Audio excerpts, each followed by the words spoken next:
شعب حر. يا وطننا ويا غالي الشاعر فتو حرية.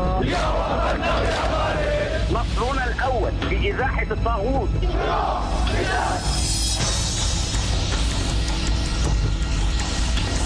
نحن لن نستسلم، لن نتغاضى أو نموت. كل التحية والإعزاز لأرواح الشهداء. ألا شعب ولي جيش، ألا من ينصر النصر، ألا من يفجر الفجر. بشار اسد در آستانه سرنگونیه. این حرف اغلب ناظران و کارشناسانه. تحولات هفته‌های اخیر هم همین رو تایید میکنه. این هم روشنه که بشار اسد متحد رژیم ولایت فقیه و رژیم به اون کمک میکنه. خب سوال اینه که چرا این همه تأکید میشه که سرنگونی بشار اسد تأثیر حیاتی روی وضعیت رژیم آخوندی داره؟ این تأثیر چیه و آیا مردم و اپوزیسیون سوریه این رو احساس میکنن و همین احساس رو دارند؟ در تیک تاک دنبال پاسخ این سوال میگردیم.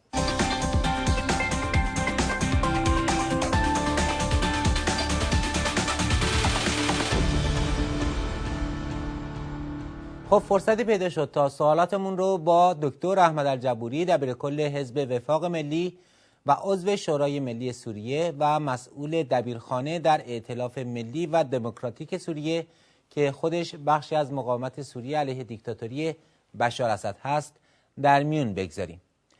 از دکتر جبوری پرسیدیم که چرا مردم سوریه رژیم آخوندی رو دشمن خودشون میدونن و آیا فقط به خاطر این هستش که به بشار اسد کمک میکنه؟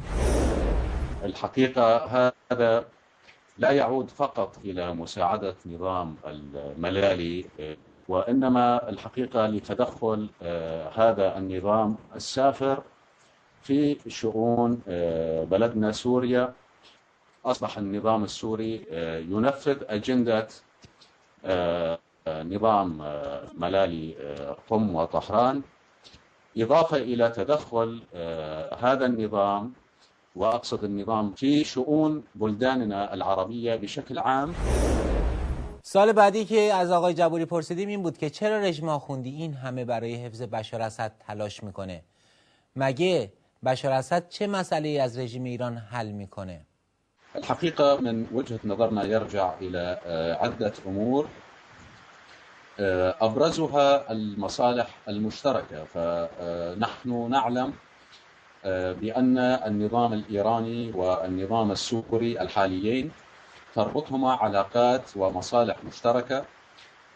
من هذه العلاقات والمصالح المشتركة التحالف العسكري الاستراتيجي بين البلدين، والحقيقة الهدف من وراء ذلك هو للاستمرار على سدة الحكم في البلدين ولتهديد دول المنطقة وابتزازها لاستمرار مصالحها الخاصة كأنظمة شمولية ديكتاتورية.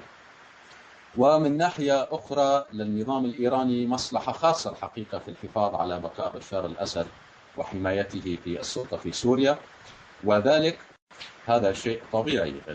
الشعوب مصالحها مشتركة والأنظمة مصالحها مشتركة. سال بعدیمون این بود که چرا مردم سوریه خودشون رو همسنگر مردم ایران میدونند؟ فنحن نجد أن الشعب الإيراني والشعب السوري هما في خندق واحد، لأنهما يناضلان من أجل استرداد الحرية والكرامة وبناء الدولة المدنية الديمقراطية الحقيقية التي يتمتع فيها الإنسان بحريته وكرامته وحقوقه بشكل كامل.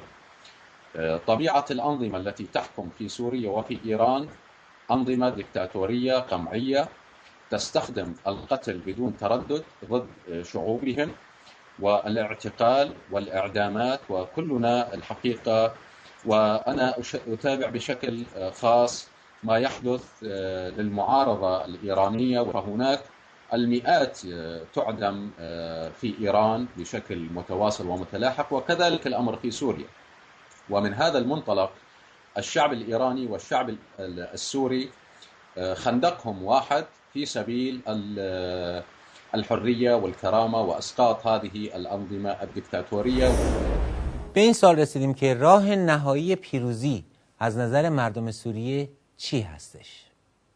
الحقيقة نحن نرى كشعب سوري وكل الشعوب التي ترى بأن مصلحتها هي تحقيق الحرية والكرامة أن تواصل النضال بشكل مستمر وأن تقدم التضحيات إلى أن تسترد كرامتها وإسقاط هذه الأنظمة التي تجتم على صدورنا في سوريا. الحقيقة هذا النظام منذ أكثر من 40 عاما، ولذلك لا فلاح لنا سوى باستمرار ثورتنا وانتصارها إن شاء الله بتعاضد وتوحيد جهود السوريين جميعا، وهذا ما يحدث. هذا التعاون بين الشعب والجيش السوري الحر هو الطريق، وهو طريق الفلاح للخلاص من النظام وإسقاطه قريبا بإذن الله تعالى، وهو نفس الطريق باعتقادي لكل الشعوب ومنها الشعب الإيراني الصديق الذي نتمنى أن يجد طريق فلاحه لإشعال ثورته وإسقاط نظام الدكتاتورية وملالي طهران قريبا ونيل حريتهم إن شاء الله.